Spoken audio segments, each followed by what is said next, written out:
Poverty is something people don't want to experience, but some residents in Allen County are facing the facts. Yesterday, Community Action of Southern Kentucky put on a poverty simulation. The program puts people in situations many of those who live on the poverty line face.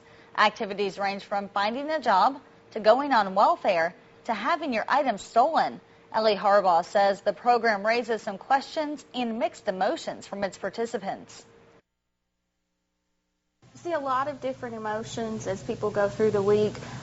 Some people become very angry because the bank closes before they get their paycheck cashed. Others might have someone that's very helpful to them in helping them pay their utility bills or to get food for their family. Some families ended up being evicted from their homes or in jail. Some even won the lottery. Harbaugh says the program first began at a community action in Missouri. The state unemployment rate drops in most Kentucky counties. The Kentucky Office of Employment and Training reports the drop occurred between June of 2009 and June of this year. The jobless rate fell in 107 counties.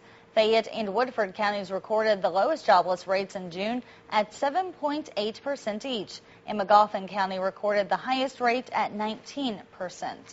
Speaking of jobs, 600 new jobs will be created as the Fruit of the Loom expansion nears completion.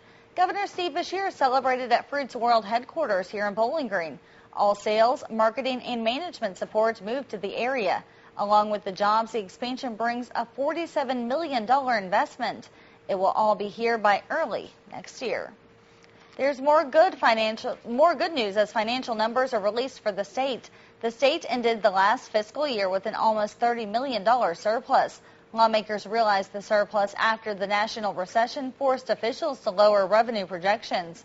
The surplus will be given to under-budgeted items such as the National Guard and disaster assistance. Officials say flood damage in Pike County could exceed $10 million. The Pike County Judge Executive says the damage totals will make Pike County eligible for federal disaster assistance. A curfew has been issued for parts of the county in order to prevent looting in stores. Governor Steve Beshear also toured the area. An eastern Kentucky woman is still missing after severe flooding lifted her mobile home and swept it down the creek. The wreckage of 71-year-old Mary Littleton's home was discovered, but Littleton hasn't been found. The assistant chief of the GRAYSON Fire Department says the flooding happened so fast there was no time to prepare. The mobile home actually floated quite a distance before it reached this bridge. It just started to come apart, and as it washed away, that was the last contact they had with her. Family members say they're still in shock. Rescue crews from GRAYSON Fire Department continue to search for Littleton. In other news, for the 5th year, Tony Rose from 100.7 SAM FM is helping stuff the bus on Campbell Lane here in Bowling Green.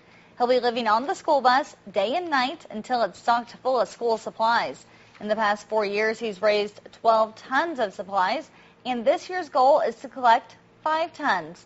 If you'd like to donate, just take your items to the bus parked in front of Bluegrass Cellular on Campbell Lane.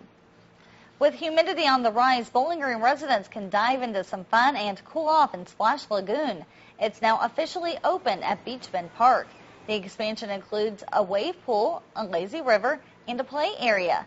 The more than 40-foot-tall play area called Tiki Island isn't complete yet, but will open in a few days. Splash Lagoon was supposed to open Memorial Day weekend, but flooding postponed its grand opening. We just had a lot of obstacles that we had to overcome, and the flood, and that was a big issue. It floated a lot of our pipe down the river we couldn't find and had to reorder. I know they're having a good time because as I'm standing here above the lazy river, I'm getting a big thumbs up from some of the guests as they go under. The wave pool has 8 different patterns, and when Tiki Island opens, customers will be able to enjoy 7 new water slides. First